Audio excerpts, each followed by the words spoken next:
Hey there, Rappies. Rapper919A here, and welcome to another edition of Ryan's Day Reading. So today I'll be reading Chapter 6 of Nim's Island. Nim woke up thinking about Alex Rover's raft. You can't hammer two coconuts together, she decided. But if I had a thin piece of board and lined the coconuts in a row, I could hammer a nail through the board and into the coconuts. But coconuts are hard to hold still while you hammer. They roll around so that sometimes you hit the wrong thing.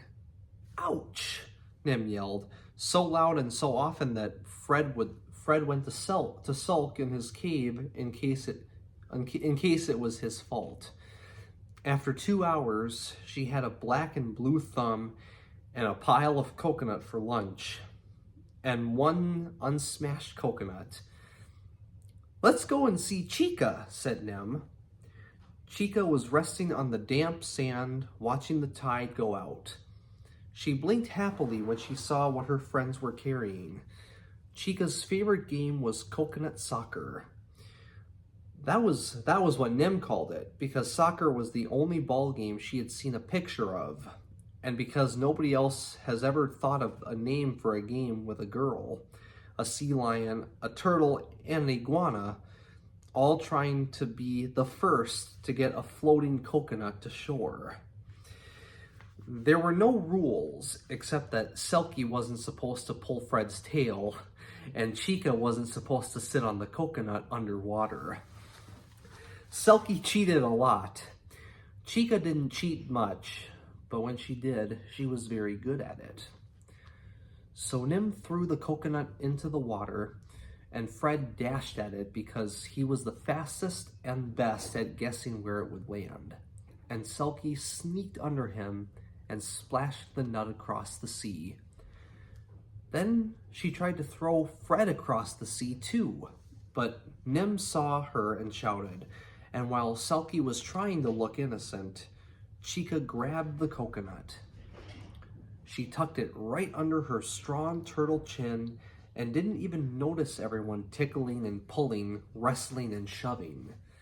She towed them all toward the beach, and when she got to the edge of the water, she sank to the bottom with the coconut under her and wouldn't move. And since no one could move Chica if she didn't want them to, that was the end of the game. It's a tie, said Nim. Chica can't say she's won if the coconut's still in the water, so it's 0-all. Chica looked as smug as a green turtle can look and didn't seem to mind at all. Late in the afternoon, Nim walked around to Keyhole Cove to check the coconuts. All 20 were still bobbing cheerfully around the cove, bumping and floating, loose and free.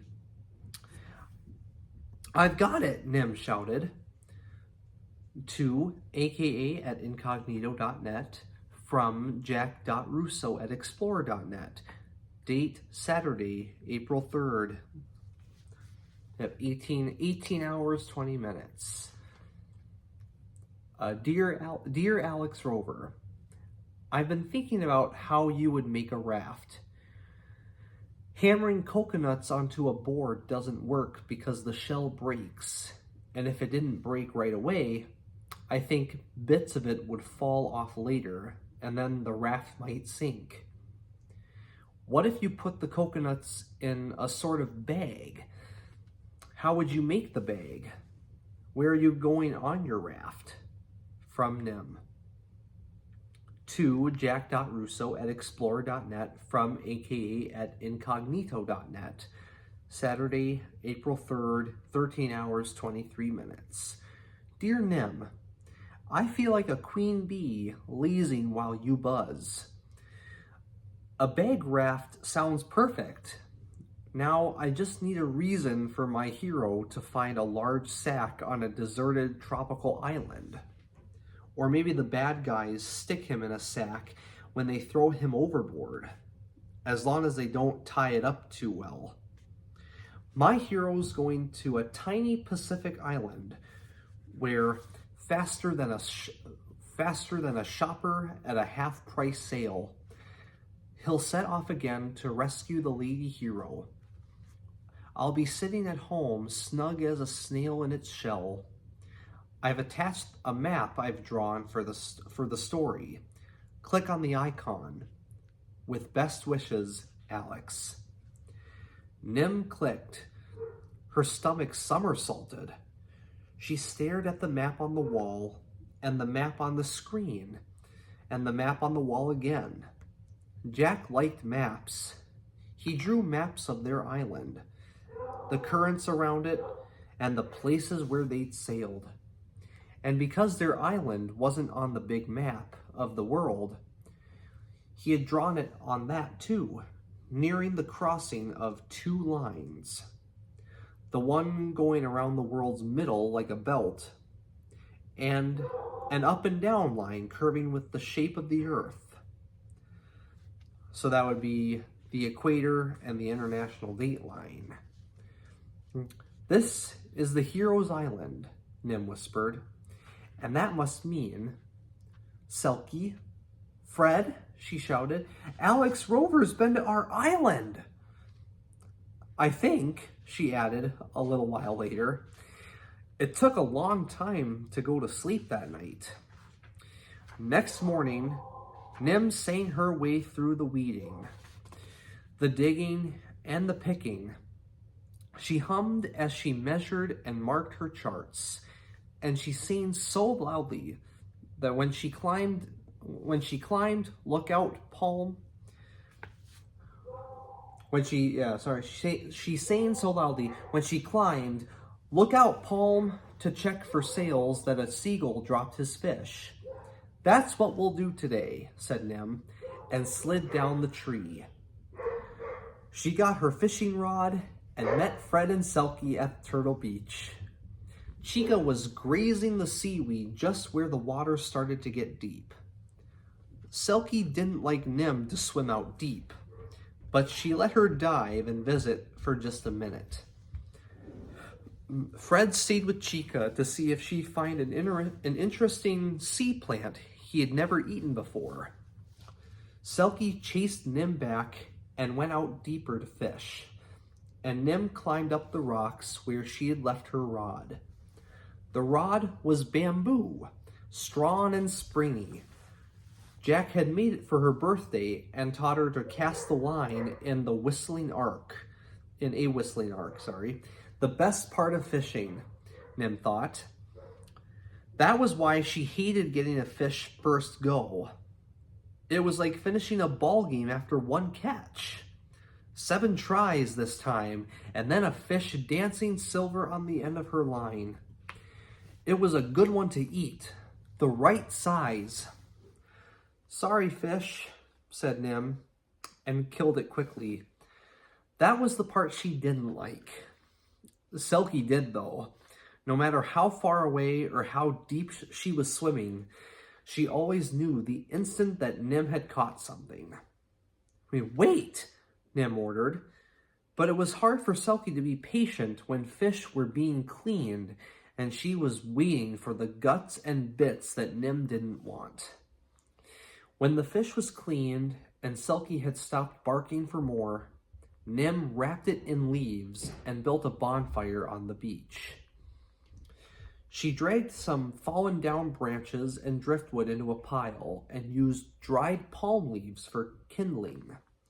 When Nim and Jack had a fire at night, they used matches, but matches were precious because they came on the supply ship.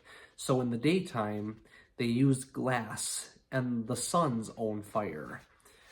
Yeah, and then here are some pictures. Yeah.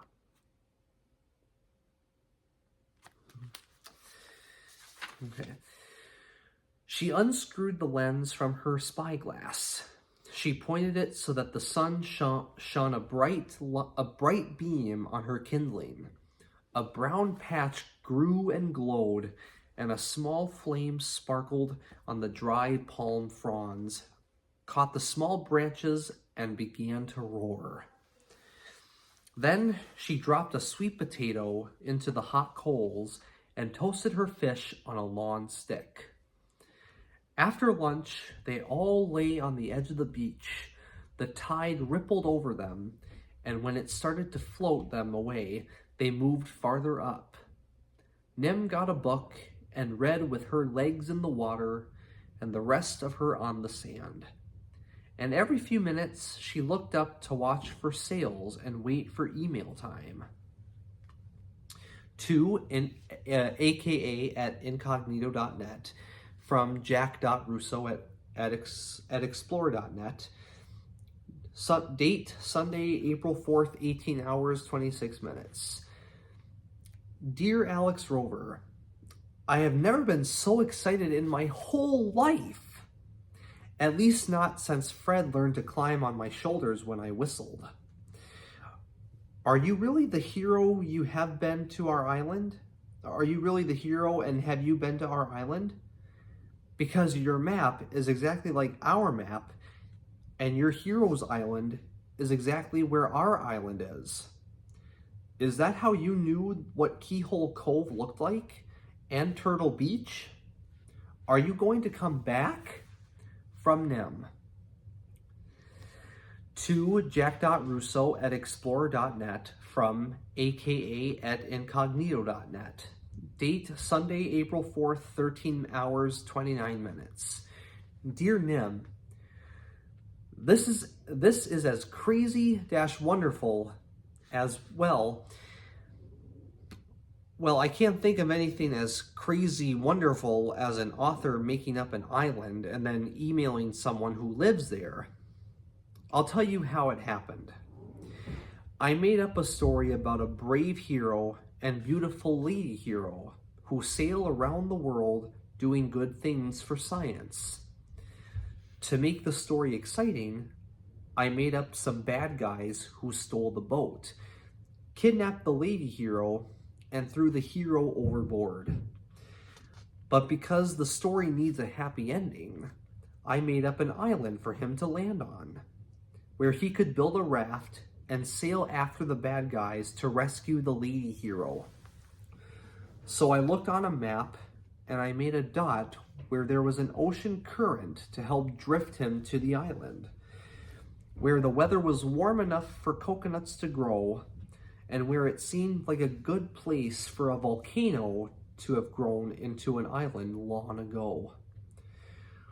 Will you be my island eyes and tell me what you see? Because I haven't been there, Nim, and I'm not hero enough to ever go. All the best, Alex. Alrighty, well that concludes chapter 6. And stay tuned next time for chapter 7. All right. Thank you guys very much. Hope you continue to enjoy. And I'll see you next time.